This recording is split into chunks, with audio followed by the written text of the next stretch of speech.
So I walked up to the check-in counter at Heathrow, looked the woman straight in the eye, and said one thing. One thing. And she stared at me for 3 seconds like I'd just spoken an alien language. The worst part? I had no idea what I said wrong. Welcome to English Talks. I'm Ben, and with me, as always, Zoe. Hey! Okay, so here's the thing. Getting through any airport in the world in English takes exactly 4 verbs. 4. But before I tell you what they are, Ben, what exactly did you say to that woman? Okay, so I'm at Heathrow, first time flying from London by myself. I walk up to the check-in counter. I'm feeling confident, like I've practiced this in my head. I know what I want. I want to sit next to the window. Simple, right? Sounds simple enough. So I look at her and I say, and I'm proud of this sentence, "Hello, I would like a window chair, please." A window chair. A window chair, because it's a chair next to the window. That makes perfect sense. I mean, I see the logic. She looked at me and I could see her brain trying to figure out what I meant. And then she said, very slowly, "Do you mean a window seat?" Oh no. Seat. A window seat. And I felt my face go completely red. But fine, I got my window seat. Crisis over. Except it wasn't over. What happened next? Security. I get to security and the guy says something, but he's talking so fast. It sounded like, "Got any finger pockets?" And I'm standing there like, is that English? Oh, he said, "Got anything in your pockets?" I did not understand that, so I just smiled and nodded, and then I walked through the scanner with my keys, my phone, my wallet, everything still in my pockets. The alarm goes off, people are staring, a security guy in gloves walks toward me. And then they tell me to take out my laptop from my bag. But I didn't know the word for the bag, so I said, "My transport suitcase." Your transport suitcase. My transport suitcase, because you transport things in it. That doesn't make sense, though. Why can't I call it that? It transports my things. Okay, we need to fix this. Because the thing is, the entire airport, check-in, security, boarding, the other side, it's all just 4 verbs. And if you know them, you can survive any airport in the world. 4 verbs? That's it? That's it. But first, let's go back to that check-in counter, because you got more things wrong than you think. Okay. So at the check-in counter, there are basically 3 things you're going to say. Your name, where you're going, and where you want to sit. That's it. And I messed up the sitting part. You messed up the sitting part. So in English, it's a window seat or an aisle seat. Aisle? How do you even say that? I've seen it written, and I always thought it was aisle. No, it sounds exactly like aisle. 1 syllable. The S is completely silent. Aisle. Aisle. Same sound. Okay, that's weird. So the S and the L are just there for decoration? Basically, English has a lot of silent letters, but forget the spelling. Just remember, I'll have an aisle seat sounds like I'll have an aisle seat. I know. I'm keeping that one. But wait, how do I actually ask for a seat? Because I said I would like a window chair, and apparently that was wrong in 2 ways. Actually, that reminds me of when I worked at a cafe in London before the media job. A French tourist once asked me for a glass of hot water with a tree inside. He wanted herbal tea. A tree inside. The point is, direct translation is your enemy at the airport. So here's how you ask. Could I get a window seat, please? That's casual, polite, perfect. Could I get a window seat, please? Okay, and the more formal version? In a formal situation, like business class or something, you'd say, "I'd like a window seat, please." And with friends, if someone's booking for you, "Get me a window seat." So, could I get for normal, I'd like for formal, and get me for friends. 3 levels. Exactly. And in real speech, "could I get" doesn't sound like 3 separate words. It sounds like "could I get," fast, linked, one flow. Could I get a window seat? That feels weird to say. But that's what you'll hear every single time. "Could I get a coffee? Could I get a receipt? Could I get an aisle seat?" Once you know, you hear it everywhere. Oh, and here's a UK versus US thing. In the UK, you check in at the check-in desk. Americans say the same thing. But your suitcase, in the UK, it's your luggage. In the US, it's your baggage. They're different? Same thing, different word. And the small bag you take on the plane, in the UK, it's your hand luggage. In the US, it's your carry-on. Okay, wait, hold on. So, if I say hand luggage in New York, they won't understand me? They'll understand, but they'll know you're not American. It's like wearing a name tag that says, "I watch BBC." Fine. Hand luggage. Carry on. Got it.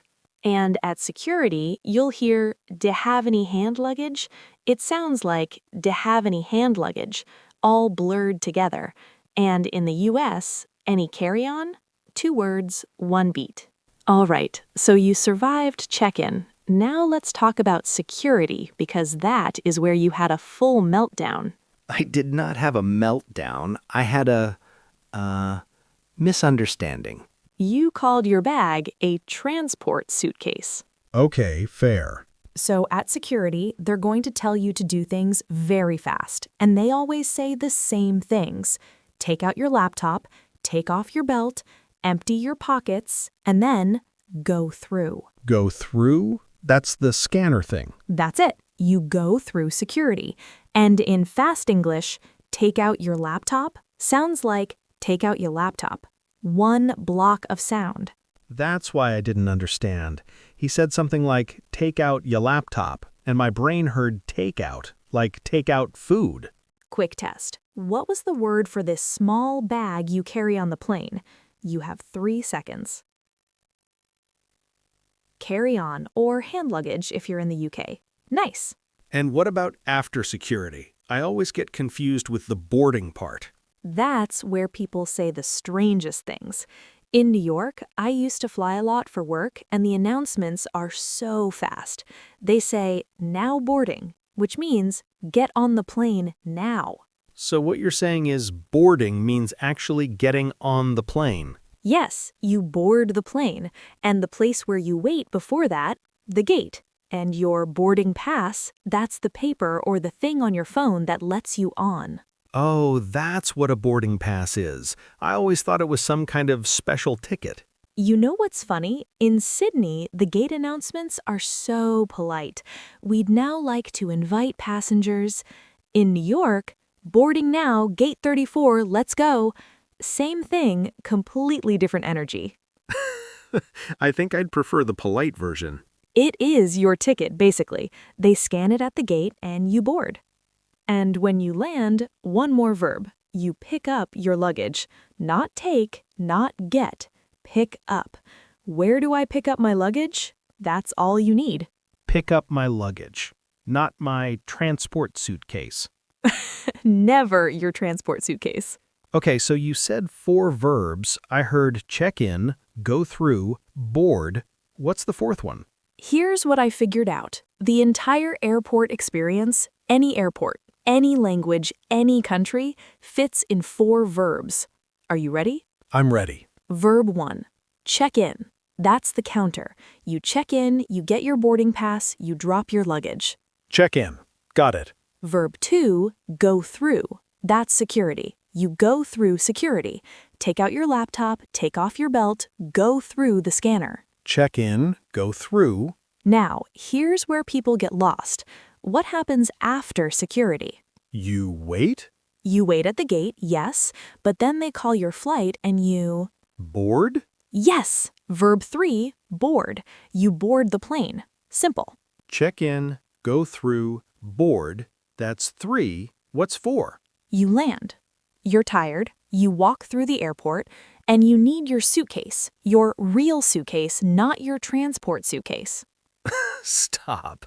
Verb 4, pick up. You pick up your luggage. Check in, go through, board, pick up. That's the whole airport. The whole airport, every flight you'll ever take. In Sydney, I once helped a Japanese tourist who spoke almost no English. I taught her these 4 verbs on a napkin. She got through the entire airport with just those words and a smile. Check in, go through, board, pick up. And notice something. They rhyme almost. In, through, board, up. It's got a rhythm.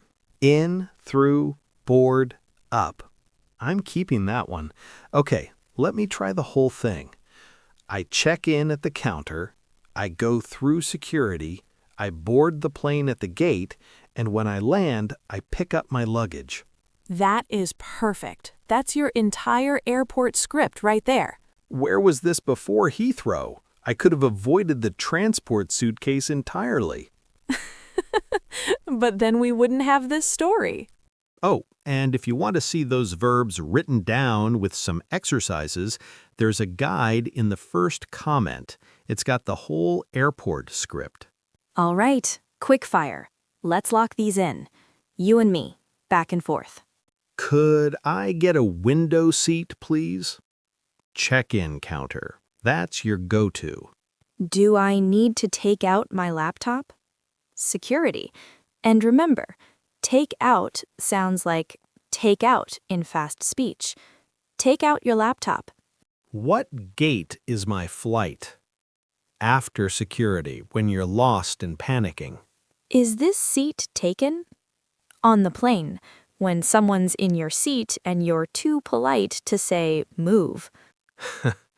Where do I pick up my luggage? After landing. Pick up, not take, not get. Quick, what were the 4 verbs? Check in, go through, board, pick up. And the fancy word for the corridor on the plane? Aisle? Like aisle? Like aisle. Perfect. You'd survive Heathrow now. I'd survive any airport now. Check in, go through, board, pick up. 4 verbs, any country. Next time on Travel English, Ben gets to the hotel. He tries to explain that his room is too hot, the shower doesn't work, and the key card won't open the door. And somehow he makes all of it worse. I may have told the receptionist the room was angry. We'll talk about it. But seriously, what's your worst airport moment? That thing you said that still makes you cringe. Tell us in the comments. I need to feel less alone. See you in the next one.